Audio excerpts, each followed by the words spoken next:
There are a lot of people at home who probably haven't heard or weren't watching when Nick Mallet made that comment. So that, of course, is our week's rant.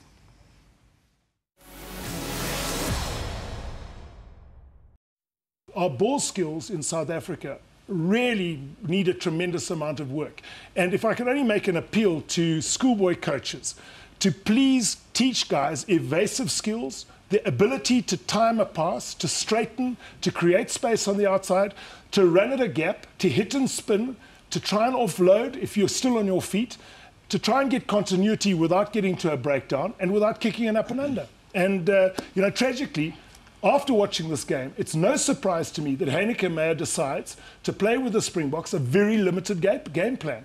Because if you had to say to, we'd like to run the ball against the All Blacks, and we showed our running ability in this game, the Cheetahs against the Sharks, when they did try to run the ball, there were so many handling mistakes and turnovers. And we saw in the second half against the Lions and the Stormers, lots of handling errors, that no wonder we go and play a kicking game, because we're not capable of holding onto the ball for long periods.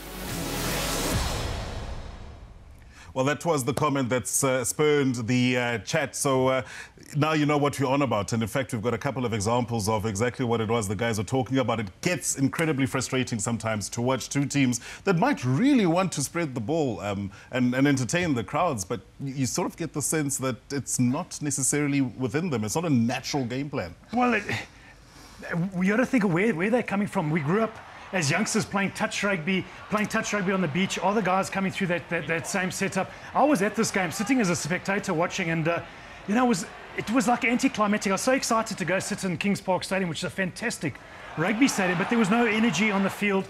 It just felt like there was something missing. There were a lot of mistakes. The atmosphere wasn't there, and I can hear exactly what Nick Mallet saying. There was a fantastic run from Keegan Daniel. And there are moments, there are glimpses, but then we get a knock-on like that, where the guys just aren't concentrating, and it's not acceptable at this level of the game. And yes, we've got a lot of youngsters coming through, but you can't make these mistakes. Yeah, you've got to be accurate. The passes have got to be accurate. You've got to have the right players in the right position. There we had a loose-head prop basically standing at second receiver. Yeah, well, that's one of the big issues, isn't it, Kaunda? That we love playing with one-off runners because we do have big bruising ball carriers. But as a result, you always find standing in the first channel, one of the biggest guys in the field is not necessarily adept at receiving that. Another problem in the difference between the New Zealanders and the South Africans. When our forwards get into those backline positions, you'll see the guy putting the ball underneath the armpit. Now, when a player does that, he's going to run over you. That's his intention. But you look at a guy like Dan Coles, the hooker from the Hurricanes, or Luatua, the loose forward from the Blues. Those guys, the ball is here, like this, in front of them.